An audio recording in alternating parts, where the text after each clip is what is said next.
2026 திமுக தோல்வி அடைஞ்சதுக்கு அப்புறம் தாவேகா வெற்றி பெற்றது. அதே மாதிரி திமுகவினுடைய கூட்டணி கட்சிகள் தாவேகாவோட இணைஞ்சது. அதுக்கு பதிலாக தாவேகா அந்த கூட்டணி கட்சிகளுக்கு அமைச்சரவை கொடுத்ததுலேருந்து திமுகவினுடைய துணை பொதுச் செயலாளர் திரு ராசா அவர்களுடைய விமர்சனம் அநாகரிகமற்றதாகவும் ஆபாசம் நிறைஞ்சதாகவும் பெரும் வன்மத்தோடு பேசியதாகவும் இருக்கு. ஏன் தொடர்ந்து இவர் இந்த மாதிரி பேசிட்டு வர்றாரு, இதுக்கு என்ன காரணம் அப்படின்றத இந்த வீடியோ நம்ம பார்க்கலாம். 2026 திமுக வெற்றி பெறுவதற்கு போதுமான இடங்கள் இல்லாமல் தோல்வி அடைஞ்சிருச்சு. ஆனால் தாவேகா அரசு பெரும்பான்மை தொகுதிகளை பெற்றிருந்தாலும் ஆட்சி அமைக்கிறதுக்கு தேவையான தொகுதிகள், அதாவது ஜெயிச்ச உறுப்பினர்கள் அவங்கள்ட்ட இல்லை. அதனால்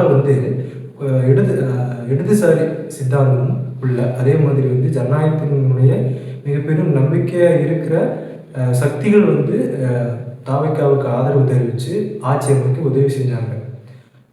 இது ஏன் திமுக கூட்டணியில் இருந்த கட்சிகள் தாவேகாவுக்கு போய் ஆதரவு தெரிவித்தாங்க, அதுக்கு என்ன காரணம், அதனுடைய அரசியல் என்ன அப்படின்றத அந்த கட்சியினுடைய கூட்டணி கட்சியினுடைய தலைவர்கள் தொடர்ந்து விவாதங்களையும் சரி சமூக ஊடகங்களில் நடக்கிற விஷயங்களையும் தொடர்ந்து பதிவிச்சுட்டு வந்திருக்காங்க. அது நமக்கு தெரியுது. ஆனால் இந்த ராசா அப்படின்றவர் தொடர்ந்து ஒரு அநாகரிகமான விமர்சனத்தை வச்சுட்டு வர்றாரு. ஏன் அப்படின்னு நம்ம கேட்கணும். இப்போது நீங்கள் விடுதலை சிறுத்தைகள் கட்சி நீங்கள் எடுத்துக்கோங்க, கூட்டணியில் இருக்கிறாங்க. அதே மாதிரி அமைச்சர் பதவி அவங்களுக்கு கிடச்சிருக்கு. ஆண்டாண்டு காலமாக அதிகாரத்துக்காக இயங்கிட்டு இருந்த மக்கள், அதிகாரத்தினால் பாதிக்கப்பட்ட மக்கள், அதிகாரத்தினுடைய வழியை அனுபவித்த மக்கள் அந்த அதிகாரத்துக்கு வரும்பொழுது அதிகாரம் எப்படிப்பட்டதாக மாறும் அப்படின்றத நம்ம பார்த்துட்டு இருக்கோம். திரு வன்னியரசு அவர்கள் அமைச்சரவை பதவியில் உட்கார்ந்ததுக்கு அப்புறமா எளிய மக்கள், சாதாரண மக்கள், ஒடுக்கப்பட்ட மக்கள், சமுதாயத்தில் பழங்குடியின மக்கள் எல்லா பேருமே தைரியமாக தலைமை செயலகத்துக்குள்ள போய் நேரடியாக ஒரு அமைச்சரை பார்க்க முடியும், தன்னுடைய குறைகளையும் தன்னுடைய பிரச்சனைகளுக்கு தீர்வு காண முடியும் அப்படின்ற நம்பிக்கை ஏற்பட்டு இருக்குது. இதுக்கெல்லாம் காரணம் திரு வன்னியரசு அவர்கள் தான். அவர் செஞ்சுட்டு இருந்த எல்லா விஷயங்களுமே நம்ம சமூக ஊடகங்களையும் சரி பொது விவாதங்களையும் நம்ம பார்க்க முடியுது. தன்னுடைய துறையே இல்லைனாலும் சம்மந்தப்பட்ட துறை அமைச்சர் கூப்பிட்டு இந்த பிரச்சனைக்கு தீர்வு காண முடியுமா அப்படின்னு பேசி அந்த பிரச்சனைக்கு தீர்வு காண்றாரு.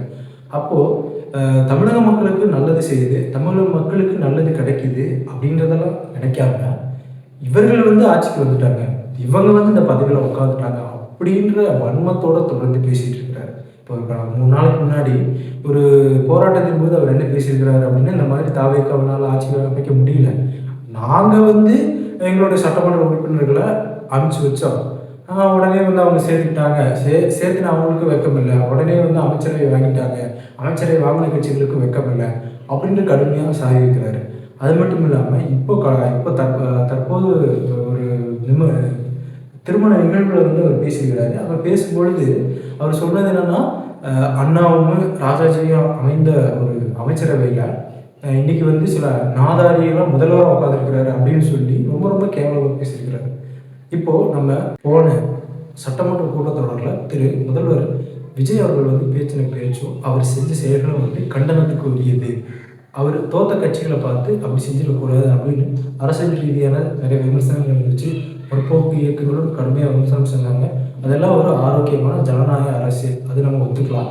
ஆனால் தற்காலங்களில் தற்சமயங்களில் திரு ராசா அவங்களுடைய பேச்சு ரொம்பவே அநாகரிகமாகவும் தாவேகா அரசு மீதும் கூட்டணி கட்சிகள் மீது தொடர்ந்து ஆபாசமாகவும் மரியாதையின்றி அவர் பேசிட்டு இருக்கிறாரு. அப்போது இதுக்கு ஏன் அந்த முற்போக்கு இயக்கங்களும் இந்த மாதிரி அரசியல் ரீதியாக கண்டனங்கள் தெரிவிக்கப்படலை அப்படின்ற கேள்வி எழுது. இதெல்லாம் நம்ம பார்க்கும்போது நகைச்சுவை நடிகர் திரு வடிவேலு அவர்கள் சொன்ன மாதிரி, எனக்கு வந்தால் தக்காளி சட்னி உனக்கு வந்தால் ரத்தமா அப்படின்ற மனிதர்கள் ஒரு சிறந்த அரசியல் அப்படின்னு நம்ம எடுத்துக்கிட்டோம் அப்படின்னா, தவறுகள் யார் செஞ்சிருந்தாலும் அதை கண்டிக்கிறது தான். மற்றபடி நீங்கள் செஞ்சால் தவறு, அதே எங்கள் தலைவர் செஞ்சால் சூப்பர் அப்படின்னு சொல்லி விசிலடித்து கைத்தட்டி அதை கொண்டாடுற கூட்டங்கள் தான் உண்மையான தற்குறித்தனமான கூட்டங்கள்.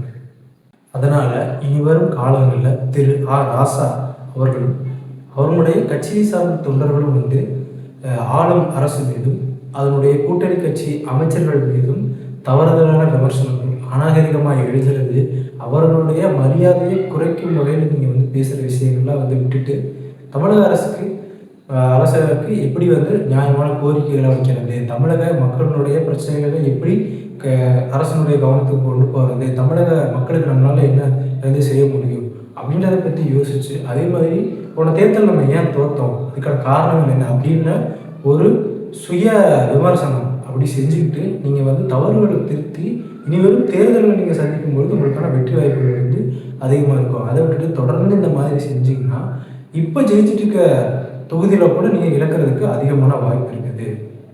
மேலும் வந்து இந்த மாதிரியான சமூகத்துக்கு தேவையான வீடியோக்களை நீங்கள் பார்க்கணும் அப்படின்னா துருவ் ஸ்டார் சேனலை வந்து சப்ஸ்கிரைப் பண்ணுங்கள்.